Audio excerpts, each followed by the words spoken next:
Hello, everyone. Welcome back to Beyond the Shelf, the future of sterile storage. I'm Melanie Perry from Beyond Clean, and I'd like to give a very special thank you to our event sponsor, One Tray IST, for supporting today's educational event. Their dedication to your education is what helped make today's event possible. So thank you for your sponsorship. I am super excited to welcome you to our next session. We are going to switch things up a bit, and we're ditching the PowerPoints for a panel discussion with a diverse group of industry professionals. Joining us for a discussion on sterile storage success is first Candace Kaufman. Candace is a sterile processing manager at UC Health in Colorado. She enjoys mentoring sterile processing technicians through education and professional development to create sustainable change within the industry. Candace lives to advocate for SPD and give frontline technicians a voice in the industry. We also have Randallyn Walters. She is a national clinical educator at BellyMed. She is certified in all areas of medical device reprocessing and has extensive experience in process improvement, standardization, and quality for sterile processing. Randallyn is largely interested in sharing information and developing new material to help support education and quality within the industry. We also have Juanita Burrell. She's a sterile processing manager for the Illinois Masonic Medical Center. She has over 30 years of experience in the sterile processing industry and is passionate about advocating for the industry. Juanita is considered to be instrumental in SPD design planning due to her knowledge and execution of SPD space optimization and functionality planning. She is credited for building a new sterile processing department from the ground up, as well as successfully renovating a surgical endoscope reprocessing area. We also have Cody Trout, the director of Central Sterile at Williamson Medical Center.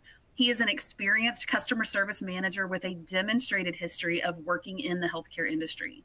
Cody has strong support professional skills in coaching, medical devices, sales, team building, and HR policies. Cody is also a member of the Beyond Clean Advisory Group.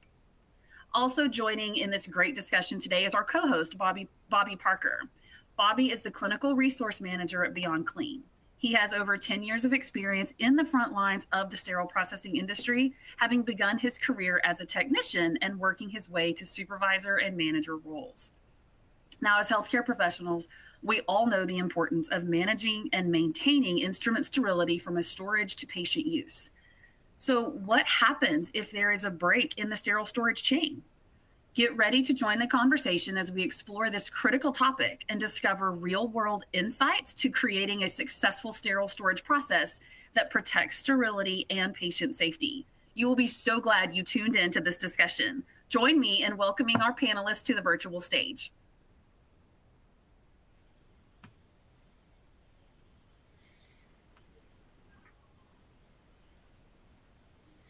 Yeah, thank you, Melanie, for that introduction. Thank you.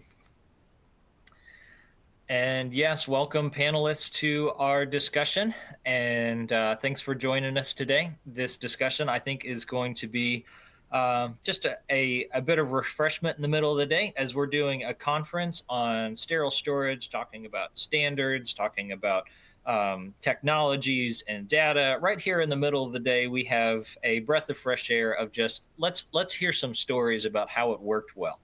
And so as we are working through this together, I think it's going to be a great thing. So welcome aboard the fun train. My goal for our discussion today is to just keep this lively. It's okay if the discussion moves in one direction or the other that we hadn't planned, but I think we're going to be able to share some great experiences and hopefully provide some value for our listeners out there who are maybe in the thick of some challenges with sterile storage.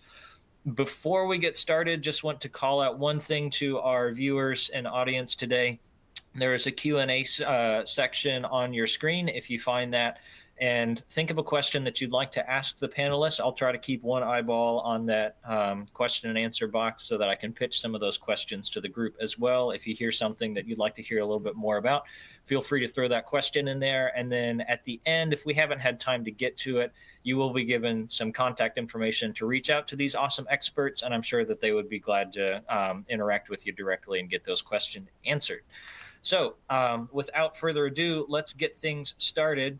Rather than doing introductions, because Melanie gave us such a great intro, we will go ahead and get things rolling. Now, many of you audience members are going to recognize some of these names. If you are listeners to the Beyond Clean podcast, we've had quite a few of these panelists on to tell their story, but I'd like to open our discussion with Juanita. And so, Juanita, why don't you tell us a little bit about the sterile storage success story that you've been through and moving from a situation that maybe wasn't the best and what the end result was. And we'll save some of the details about some of the obstacles that had to be overcome and what some of the benefits were for later. But just give us an overview of what you've been through and what we're going to be talking about today. Hi, yes, thank you for having me. This was very, very exciting, not only for myself, but for my staff, and I definitely know for my customers, because we was in the process of moving from not, it was functional, but not the best. It was not the up to date, basically, process. So we in this opportunity to move into a greater and better up to date sterile department, sterile processing department. And that not only include the equipment, but it also include our shelving as well. And so myself was like overwhelmed, very excited about being a part of this and making this happen. It's such a challenge because I think originally the procurement team sort of wanted to move over our old carts into our new location. I don't think they really thought it out as far as what was out there on the market that would be a best for the type of work we do to prevent delays in OR, holes in trays, you can't find the tray, etc. So, and I want to kind of like add this to this conversation is by having the opportunity to like be on a podcast like this, as well as be able to go to a store processing seminar where you're able to see what's out there on the market. And since you're the people that's actually doing the work, the staff is the one doing the work, and not necessarily our leaders, this would help them to be able to say, no, this won't work because this is a process we have to do to get this tray up to OR and get this tray to our customer without any tears, any holes, any delays, and exactly what they're looking for. So my team was very excited to be able to bring on the best practice storage system for our location according to the space requirement. So, right. So in your situation, it wasn't so much of a new department being built, but a redesign of the sterile storage area in your current department. Is that right? It was all inclusive. Okay. It was all inclusive, all inclusive. We didn't have the best location. And that's probably because years and years, they really never, well, store process is not a revenue producing department. So a lot of thought did not necessarily go into that area. So I think now, since we're getting a little bit more educated concerning sterile process and their work and what they do, how important it is for patient care, how important it is for surgery to start on time, I think now the industry is beginning to look at how can we set up sterile processing where it flows right into their process where this department is a revenue producing department. How can we network with them so we can keep this process going and be able to give our patient what they need timely? So I think that is changing.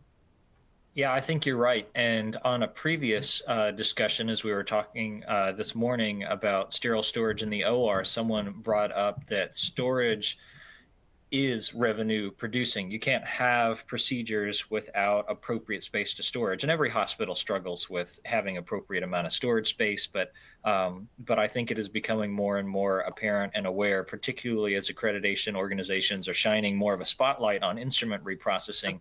There's a lot of people looking at, is our storage space appropriate for the goods that we're storing there? So I think you're absolutely right.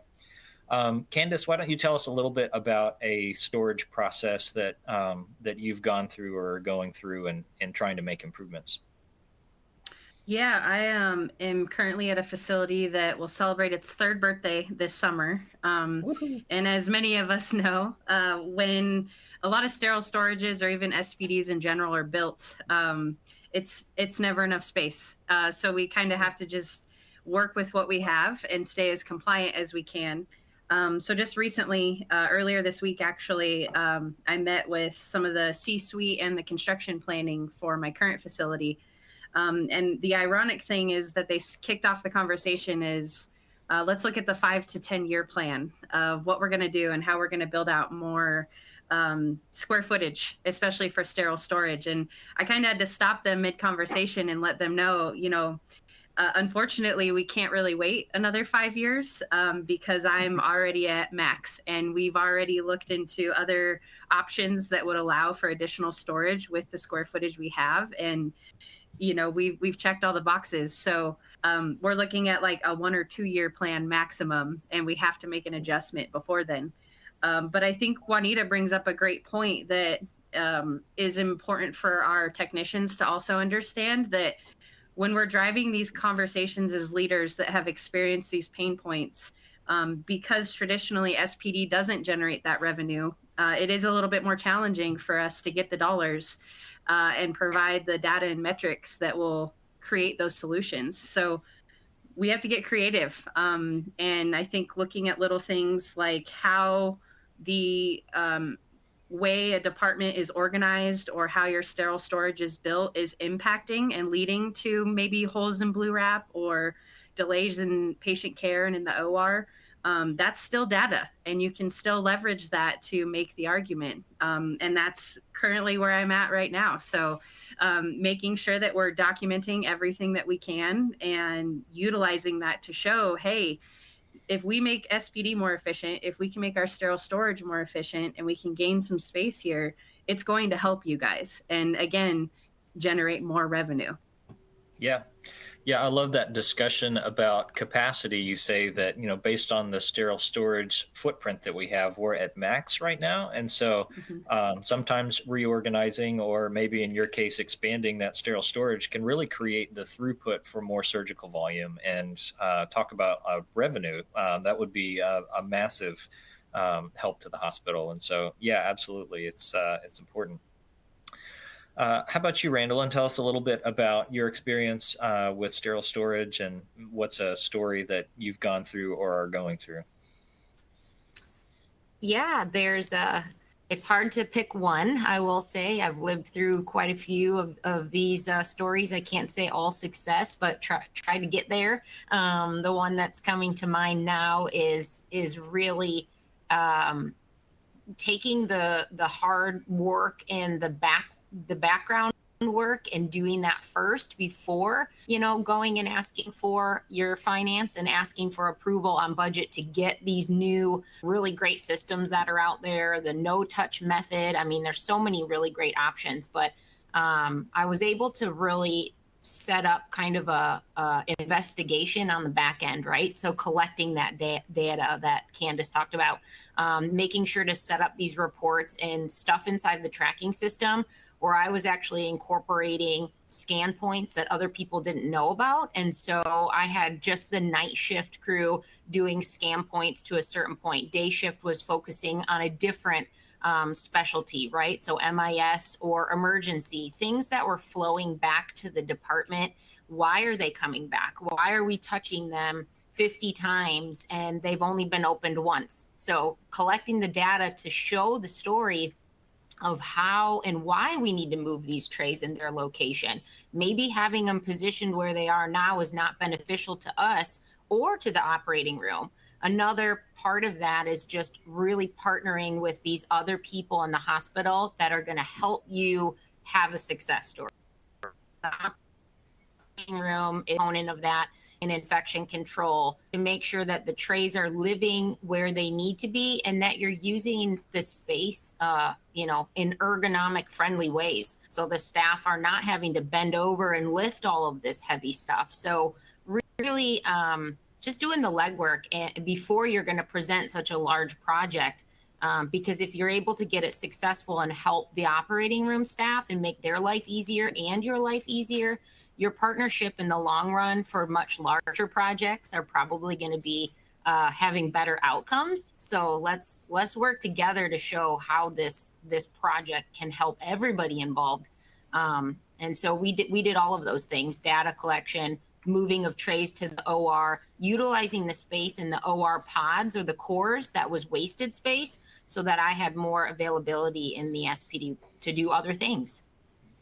Awesome. Yeah. And like you mentioned, one of the benefits from going through a successful project like that is not only do you earn trust with your OR partners to be able to do collaborative projects together later and get that kind of initial buy-in, but also trust from your financial team that, that as a leader, you're a good steward of your resources. And next time you come ask for something, they'll maybe listen a little bit more acutely. So a little bit more.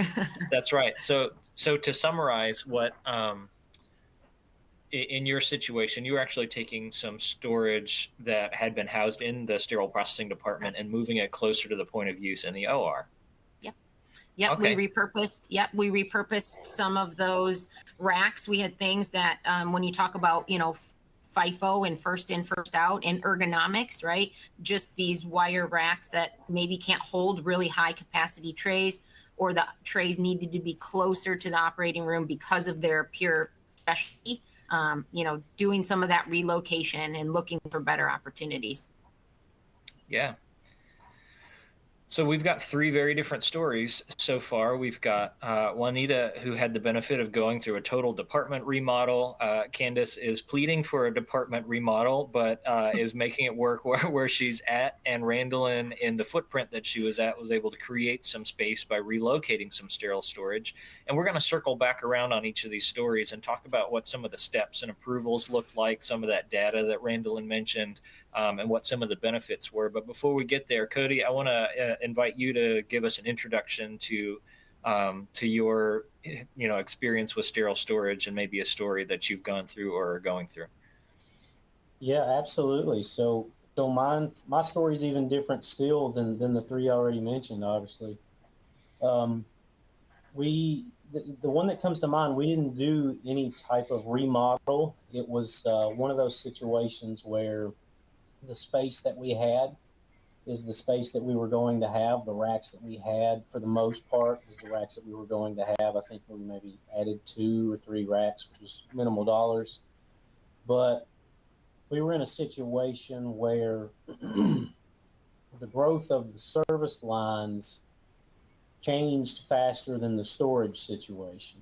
And so what I meant by that is all the trays were in a central location, and they were organized to suit the surgical needs, I don't know, 10 years prior to where we were at. And so what I mean by that is you walk in the door, and the trays that were furthest from the door were the things that had the highest turnover, right? So we could look at sterilization records and see utilization rates, what was being used the most. And so it didn't make a lot of sense for trauma equipment and the equipment that was being used the most to be the farthest from the door. So more than anything, we had a kind of reorganization inside the space that we had. And so we just, we got together a small team, 1 or 2 of the coordinators with the highest volume, and then another one of the techs inside the CS space. And so,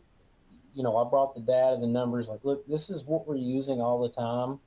This is what's constantly going in and out the door. Why is it the furthest away? And so we ended up coming to a conclusion where we put all the trauma stuff basically by the door. So if there's a trauma situation, the first thing you come to is, what's going to have the greatest need. And then from that, we went down with the service lines, and the service lines and the trays and the procedures really that had the greatest number of usage is what we organized closer to the door. Now, we still kept things in perspective. We weren't putting knee trays in the vascular section. We weren't doing things like that. It was still grouped and organized accordingly. And inside that, one of the things that we would do is we had racks that were dedicated to total joints. But instead of, in a total joint, you've got 5, 6, 7, 8 trays for a procedure. Instead of putting, 6 or 7 sets organized by the same tray together, we put them on the shelf as, okay, here's complete total knee setup 1. Here's complete total knee setup 2. Here's setup number 3. So instead of coming in and looking for the trays in their different sections, each total knee was across 2 shelves. So they just cleaned out those 2 shelves. Yeah. So kind of a one-stop shop. Yeah, it was. It was a lot easier for the OR, but it was also a lot easier for the CF staff that were putting things up, because when a case comes through, it's going to come through in its entirety. Even if you've got multiple cases that are the exact same thing, they're going to be processed to some extent how they come through the process. And so, at least in theory, most of the time in practice, but at least in theory, you're going to be putting up a total knee in its entirety, or at least close to itself. And so that we found was actually a really big win for both sides, the OR and for us, because it like you say, Bobby, it was a one-stop shop. Yeah, no, that's very creative. So circling back around on these 4 stories, I'd like to invite you to talk a little bit about what positive impacts came from those changes. And to Randall's point as well, after we talk about those positive impacts, we're going to circle around, like, what obstacles and did you have to overcome? What steps did you have to take to get to that future space? But right now, what positive things came to your team, to the OR, your customer, to the condition of your instruments, to the timing of your case cart picking, to compliance with best practices? I mean, there's all sorts of directions we could go with this, but Juanita, why don't you tell us a little bit about what improvements that you felt or found after that change to the better sterile storage situation? Oh, yes. Okay. After the decision was made to go with the type of storage system that I have in place right now, I had a couple of customers, like like the ice center. We would sterilize some of their trays and they would go back to them. And they always felt like they didn't want us to store their eye trays because they felt it was just horrible down there. And they felt we would lose their trays. So, or we didn't know what we was doing. Okay. And then with OR, so my situation is a little different, like opposite, based on what my colleagues are seeing right now, is that OR would keep all of our trauma trays upstairs with them. And when we would pick a case, the trays will be listed on the case pick, and we would just say upstairs. So I'm the kind of person, if I'm sterile processing, I want everything in my department. I want it all, okay? So in order for me to be able to do that, I have to show them that I have a functional department.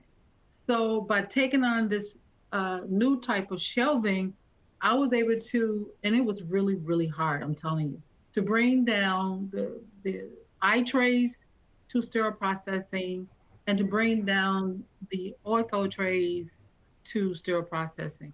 So once they saw how things was organized, they was willing to kind of like, yeah, you could take it. No, you can't take it. Yeah, you could take it. So then I was able to bring everything down into the department. And so they were like, okay, this is good. This looks real good. So they had pride in the process as well. It was a complete ownership from all the areas, the ICE center, the OR staff as well, and they loved it. So to me, my customers was happy. The staff was happy because it was much more organized, and we had more space. Even though sterile processing is growing, my department is growing because of case volume. You're still going to need more space. So in my organization of placing my trays on the shelf, I had to, okay, this is what I got according to my inventory list. This is what the number of trays I have, say, in one specific specialty. I will leave maybe like a shelf and a half for future growth, just in case that particular specialty volume increase. I will still have some more space. And so, yeah. The workflow went very well. And as far as like compliance is concerned, I have shelving that I wasn't concerned about being 8 inches from the ceiling because my ceiling was really low. Oh, okay. And so now, yeah. So now I got enough space that I don't have to worry about not being in compliance. And then like the bottom shelf, I got a solid bottom shelf where I don't have to worry about, did anyone move that flap from the bottom shelf? And it's all twisted and turned from moving the trays. I don't have to worry about that anymore. And I don't have to worry about the stacking, because I stacked a lot of trays and people looking down trying to find the other tray. Or I didn't have to worry about getting holes from people lifting and pulling. Right now, each shelf has its own little house. So you can just pull it. Each tray has its own little house.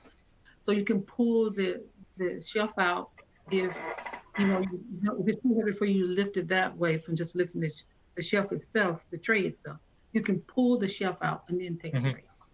Yeah, so I'm in love with. Yeah, so you've got compliance, you've got ergonomics. You mentioned about getting the trust from the OR. I went through a very similar situation at a facility that I worked at where a lot of the sterile storage was in the OR, pulled by the OR, but it was taking up operating rooms that if we were to relocate that storage, they could open up and have more capacity. And so that process took place in our situation over many years of doing 1 or 2 service lines at a time, showing them how much better it would be for us to be able to be that full service sterile processing department, pull those case carts for them, that we could do so in a very high performance manner.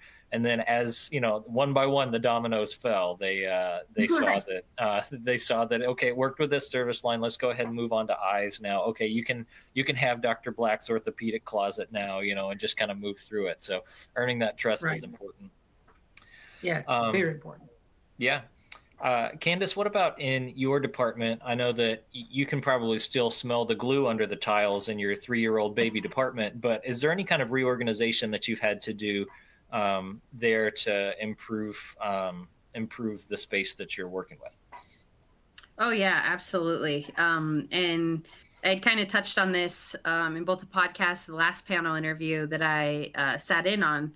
The way that our current sterile storage is designed, they kind of put it in this little nook. So, architecturally speaking, it kind of handcuffed us because shelf space wise, there's literally nothing else we could do to add any more shelves. We looked at, the movable units that sit on a track that you can crank the shelves back and forth. We can't build any higher and stay compliant. So we had to get super creative and along the lines of making sure that we could have the space that we need, which was very solution based in the OR's mind. So for example, we really wanted to get certain trays on consignment to alleviate having to have those trays dropped off every week for multiple shoulder cases, but we have nowhere to put them. So consignment sounds great. SPD would love it. The OR would love it. The physician would love it, but I have nowhere to keep those trays. And if we're just making makeshift areas, you can get into some really red area very quickly when it comes to compliance. And ironically, again, going back to that blueprint conversation I had earlier in the week, the architects and the engineers that you work with that do this for a living with healthcare facilities, there's still a little bit of a disconnect there. So we were looking at the blueprint together on our virtual meeting, and he was kind of floating the mouse around and, was kind of pointing at empty space and asking, hey, could we move some more shelves over here? And where he's pointing to is like right where my autoclaves sit. And I have to be able to pull the cart of the autoclave, out and maneuver that bad boy over to an area where it can get cooled and sit in quarantine. So all of those little pockets of area, in their minds, they were assuming, oh, well, they could expand, they could put more sterile storage there. But really, when you walk into our department and you understand our workflows, I can't. And I have to stay compliant, and I have to avoid, putting my sets in quarantine under an area where there's ventilation. And, so all of those little nuances are really things that we have to stay mindful of. And it's important to include the subject matter experts in these conversations, and even pick your team's brain, because like Juanita said, they're boots on the floor. And if they're experiencing pain points and they can express those, not only does it help them feel included, but they're the ones living this. So to be able to support them and ensure that going forward, we're not just fighting from behind and we're being more proactive is huge. Yeah, that's a funny story about the autoclaves. I'm just imagining somebody cracking the autoclave door with all that steam rolling out and just rolling right up the peel pack wall. Like that would not be exactly. good. Like, no, you can't put it there. But they don't know any different, right? Like their job is to just look at square footage and figure out where you have space and where they can maybe accommodate without knocking down walls. And that's the disconnect. Yeah. Cody, I'm curious to hear what the outcome of your sterile storage organization or reorganization was, and like what positive impacts your team felt. Yeah, so it was a great win. It was a great win. It seemed to be across all the boards when they were pulling the cases. Specifically those total joint cases. Everything was within feet of itself. You know what I'm saying? They didn't have to go over here for patella prep, over here for femur prep. I mean, everything was literally 2 shelves was the entire package for a total joint. And so when they were pulling the case carts, I don't know if you've ever done a spaghetti diagram, but there weren't nearly as many lines. And then having the trauma stuff by the door was appreciated by the reps, the surgeons, the circulators, because literally, when I made this statement, they were moved to beside the door instead of across the room. Well, the room was 2,500 square foot, so it was a big room, and so it literally could change the circulator being out of the OR a full minute, maybe even 2, depending on what they were looking for, what they were carrying, how prepared they were, that type thing. And then the CS staff, it was a win for them because when they were putting up, like I was mentioning earlier, when they were putting up the total joints, the majority of the time, everything went to a very small footprint area. And so it just wasn't spread out. Everything was centrally located, which was kind of the whole idea behind the exercise. Yeah, no, that's helpful. And Randall, will you share with us some of the benefits of your reorganization? Yeah, there's a couple different, components to this overall positive impact, especially from the SPD staff. This particular project, I was more in a supporting educational role, so both the OR and SPD.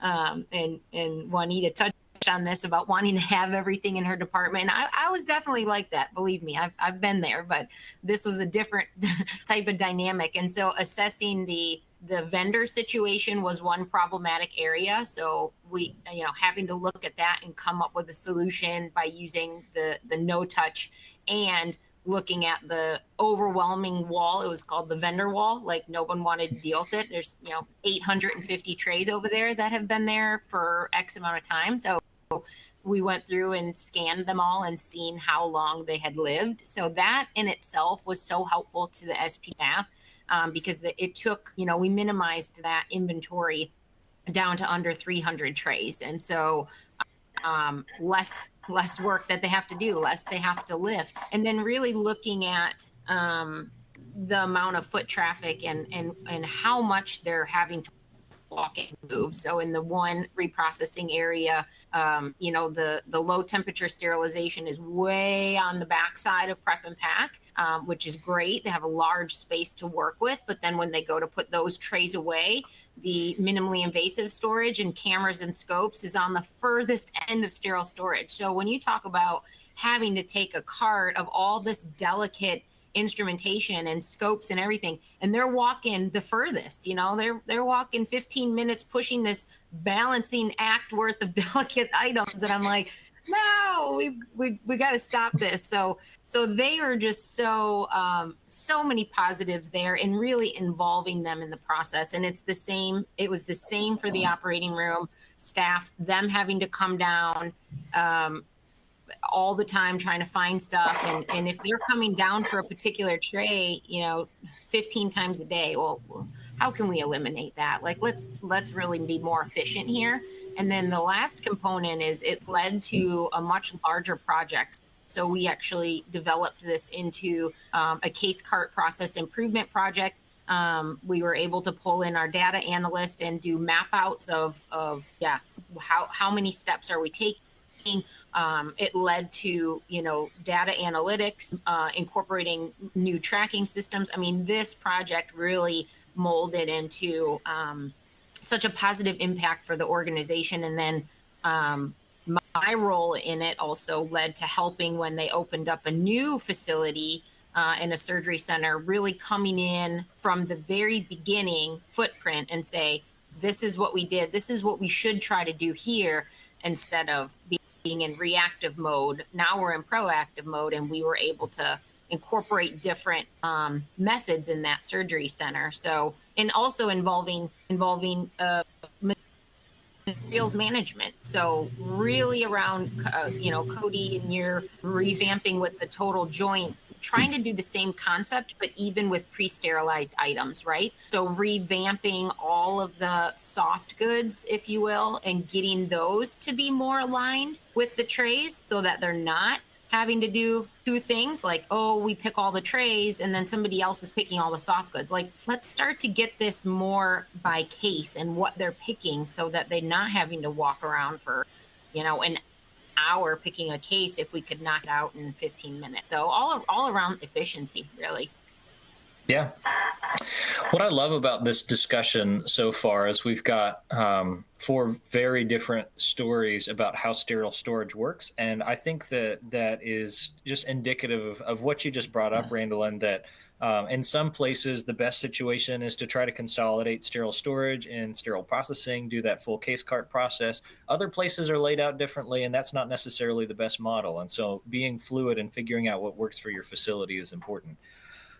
We are a little over halfway through our conversation, and listeners, you probably have been spun around in your chairs with all of these different conversations going on at the same time. I feel like I'm directing one of those movies that's like tracking 4 stories that go throughout the movie.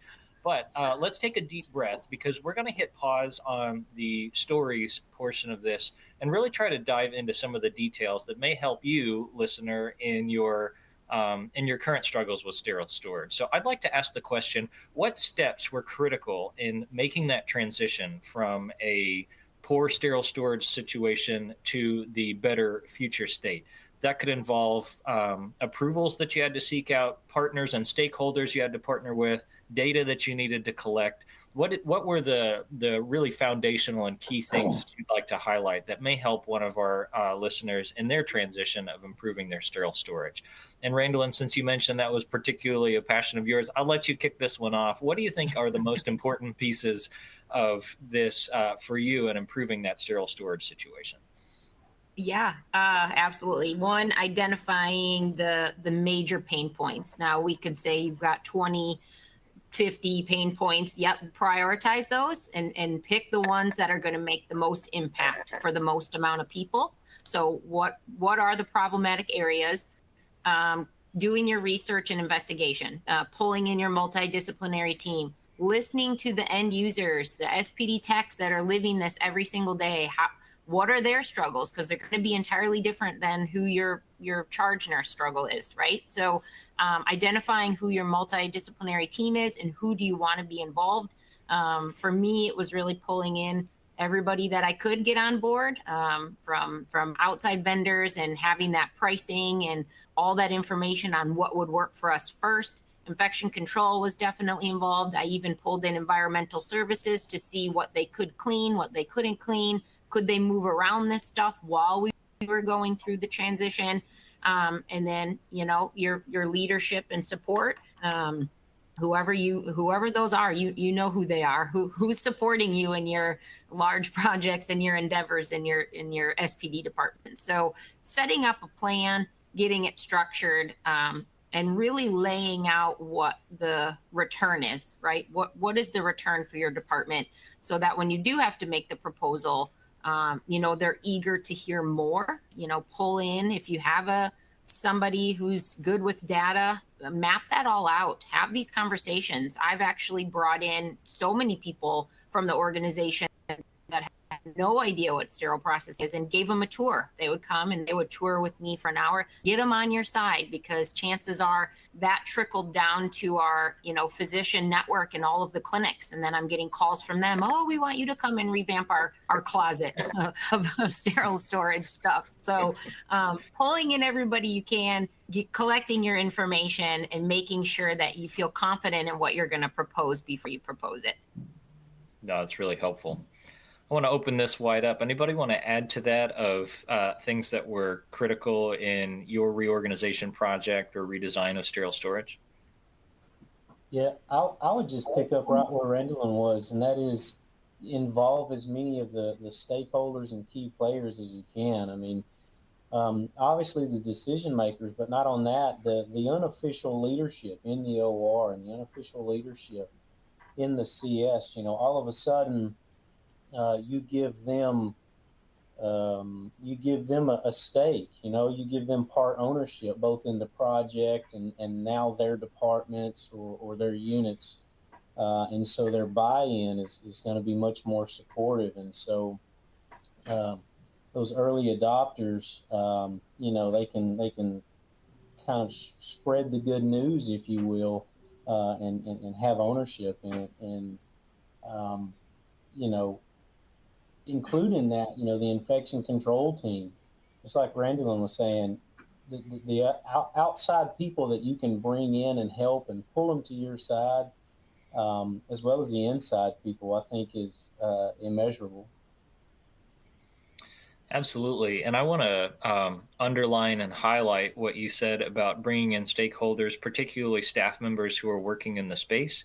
Because Cody, you seem like a smart guy. I'm sure you have plenty of ideas about how to reorganize sterile storage in a way that kind of fits your mold and your vision. But what you're saying is you wanted to get that buy-in and support on the front end from staff so that they had some input into how that reorganization project would work. Well, Bobby, I don't know if you're setting me up or buttering me up, but your statement is correct. And that is, I have ideas, but they may not be the best ideas. And if they're not the best ideas, I'm perfectly willing to accept that. I want to know what makes my staff's life easier. Yeah. And I want to know what makes my customers' lives easier. I have a solution. I can present it. If you got a better one, I'm all ears. Yeah. Whatever makes sense, that's the one we'll go with. For sure. And even if you feel like you have the best idea in the room, when you're leading a team, it is universally true that people will not maintain a space that they didn't have a voice in organizing.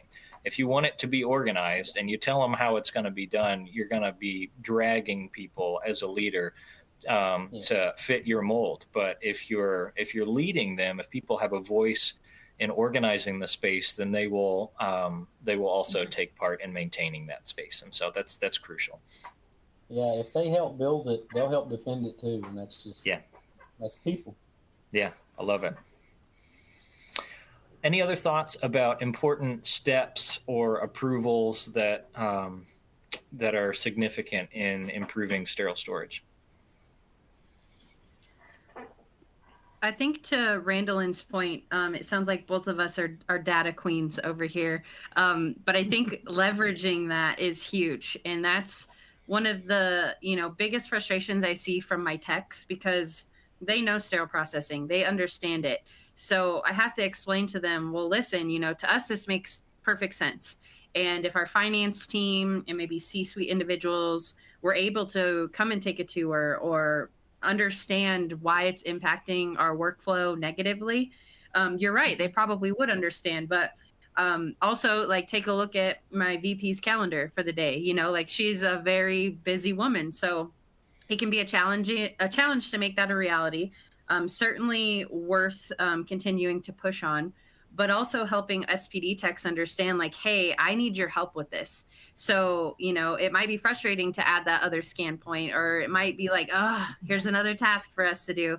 But really, this is how it's going to help you. And I need to show them this data, and I need them to understand the return on the investment. I can't just go in front of my finance team and say, hey, I need $500,000 to start knocking down walls in this cool shelving system, because they're all numbers and they're looking at metrics and they don't understand the workflows in SPD. And I can only educate so much when it comes down to finance numbers. But another huge thing to leverage, which, Cody touched on, was IP and compliance. If you are really noticing that there is something that could impact patient safety, or that you're worried you might get dinged on from a regulatory body, use that to help you drive change. We're not trying to blackmail here. We're trying to help our organization understand that, listen, I know this looks good on paper, but we're really getting into some murky water here, and here's why. And as soon as your IP knows, they will hop on board that train immediately and help you fight that fight. Absolutely. Yeah. And that's a good reminder that not every justification for sterile storage improvements is a revenue-based one. Sometimes it's safety-based. We will grant you that title, Candace. We expect on LinkedIn for it to say Candace Kaufman, Data Queen, starting this afternoon. So question for the Data Queen then. What are maybe the top 2 or 3 justification points that you think carry the most weight with the C-suite as you're going through this blueprint process? Because you're right in the thick of it right now, and it seems like it's something you care a lot about. So what are some important ones that people need to hone in on? I think not only important, but some of the easiest ones to do are time studies. And Randall touched on this as well. So being able to show, hey, where we're losing time, if we made this adjustment, we could actually make up time. And that could also lead to additional surgeries being done in a day, or reducing your turnover times in the OR. Little things, and building that trust, getting down to root problems and understanding where some of these concerns are coming from. So even looping back to the trust issue of ORs or clinics, like, I don't want my stuff to live in that area. Well, why? What is the reasoning behind that? When I first addressed that as a manager with my OR, we had noticed on their pref cards that, it was every single case was a everything in the kitchen sink case. So they were, requesting too many sets. And oftentimes, again, they were getting sent back down to SPD. So we were kind of like, okay, first of all, we're creating a lot of work here, and these sets are getting touched way too many times. And then you guys are getting frustrated with holes in the blue wrap. So let's break this down. What is causing this? And, to their point, they had let us know, hey, when we call down to SPD, there's a lapse of time for you guys to deliver that tray. And sometimes it's taking too long. So we went ahead and just added these maybe or as needed trays or hold trays to our pref cards, because we don't want to have to wait for them. I'm like, well, that's an easy fix, right? Like, let's go back to the drawing board so I can address this with my team. And then we started to notice that we utilized the Vocera badges. We had some dead spots where our Vocera badges weren't actually picking up the call. So that was running into additional delays as well. So getting down to the root cause and figuring out what data you can leverage, whether it's a time study, you need to look into your applications and make sure they're running efficiently. making sure that you can show that return on investment if it is finances, that, hey, listen, I don't know if you know this, but we're actually spending this amount of money right now. And if we actually made this adjustment and we spent half of what it's costing us annually for our current state to pay for this new, system, or to knock down walls, those are those little disconnects of like, well, we've always kind of done it that way and nobody really looked at it to change, and we're used to just spending that money. Well, cool, I can actually save you some money and I can get what I need out of it square footage wise. So getting to the root cause of issues and figuring out, okay, how can I prove this point? Because no one's just going to take our word for it. Yeah. Yeah, you said two things in there that I think are really helpful tools. One is the concept that logistics is expensive, and so it's like paying rent. If you've got this really beautiful sterile storage area that's miles from the OR, you're paying so much in the logistics getting those instruments back and forth, that if you just created a more ideal situation, you could actually save money and create that win-win situation you talked about. I'll save you money, we get what we need. And everybody's happier. And the other one was getting to the root cause of the problem. A lot of times that technique is called the 5 whys. Why are we pulling so many trays? Well, there's a million trays on the preference card. Why are there a million trays on the preference card? Well, it's because we don't want to wait. Well, why are you having to wait too long? I don't know. It's because of the Vocera badges. Well, let's fix the Vocera badges and get all of these cards off the preference cards. So right. That's really useful. Yeah. Juanita, you said something earlier in the interview that I think is really important for folks who are planning out their sterile storage area, and that's leaving space for future growth. What kind of brought you to that decision, and how do you decide how to leave space for inevitable changes? Because a new physician's going to show up, you're going to have to add new trays, take some out of there. Yes. So what I did was I took a look at my inventory. I have a tracking system. So I pulled the whole inventory list, and I gave the list to the OR specialty team, because each one of them is assigned to a specialty. So I basically asked them, can you go through this list and see if you're really still using these trays? If you are not still using these trays, then we will delete them. Okay, maybe take those instruments and place them over, build other trays. So I was able to clean up all my inventory that way. And so when I got ready to move the trays over, I realized that, okay, I know this particular specialty is growing. So I need to leave space for future growth, because I know that the surgical case volume is increasing.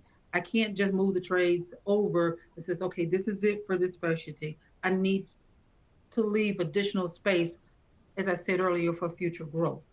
And I also want to just double back a little bit. I want to add to what you guys was talking about, the buy-in of the folks to make sure this happened. So as far as SPD people is concerned, the blueprint, they really don't understand the blueprint.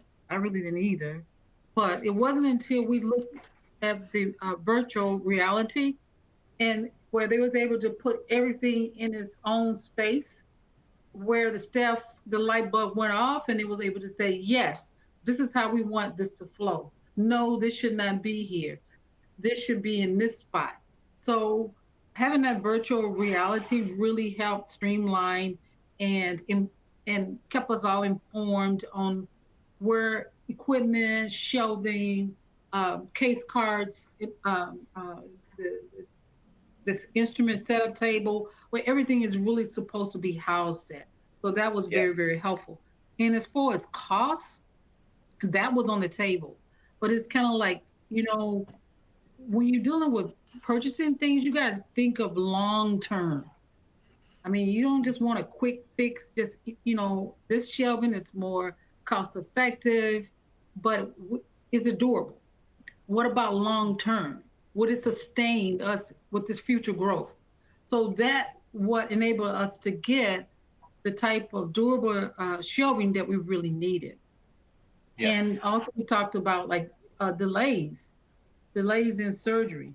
So having um, uh, the type of shelving where you're readily able to go and find what you need, that would help out with the delays in surgery, where staff is not running around from room to room, or as I think it was Randall said, going all the way back to the end of the sterile processing to find whatever kind of trays.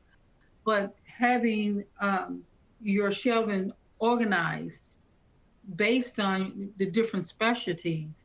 Now that's the way I do it. You don't have to be done nowhere else like that. But that's kind of like how I did mine.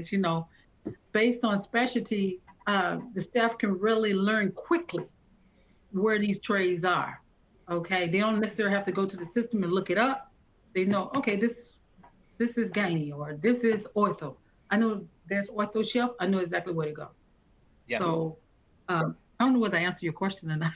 No, absolutely, it did, and I like your call out about the 3D walkthrough, because the last thing you want to happen is have this new beautiful department and your staff walk into it and they say, no, this isn't going to work. That needs to be fixed, So getting to visualize it beforehand and catch those before it's actually built, that's really important. The blueprint, they didn't understand that blueprint. Yeah, I hear you. And somebody asked the question, what shelving system you're using. Do you mind sharing that? Can we share that? I don't know. DS5.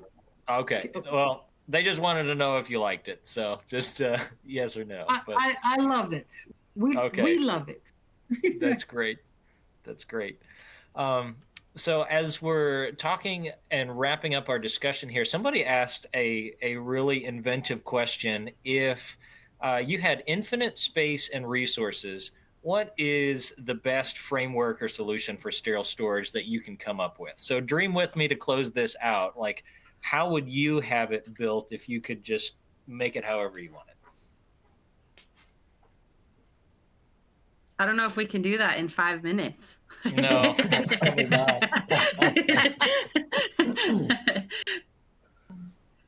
I would definitely have adequate. Okay, you go ahead. I'm sorry.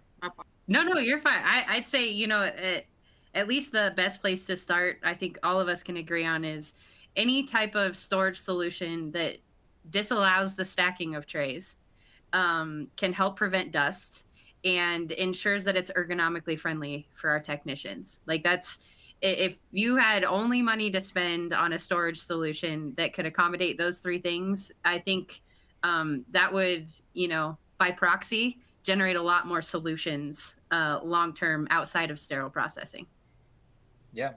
And we didn't talk a lot about ergonomics, but a lot of facilities will have team members available to help you both with ergonomic studies and efficiency studies. At one of the facilities that I worked at, there was a process improvement team. And every time that they interviewed somebody new to join their team, we were on the short list of departments that they would bring the person they're interviewing to come through sterile processing and put together a report. And they got the benefit of seeing if this person knows their stuff and can do it in live action. But we got those reports as well. So it helps sterile processing as kind of a win-win. So figure out who your Lean Six Sigma guru is at your organization and get on that interview list and get some free evaluations in your department. But yeah, evaluating those ergonomics and efficiency, there's a lot of resources out there to help you. We've got time maybe for one more dream department. Anybody want to talk about what they would like to see if they had the money and resources to do it? Well, there's got to be robots somewhere, right? That's right. Yeah. I was gonna say the robotic. I've seen the automated storage units that you can feed everything in. It's got its pros and its cons, guys. It's if it doesn't work and it powers down, the amount of handbook in the 500 pages to find the troubleshooting to get what you need out of there, probably not worth the pulling it from a wire shell. That's funny. Well, you guys, thank you so much for joining this interview. It has been a lot of fun talking about just success stories.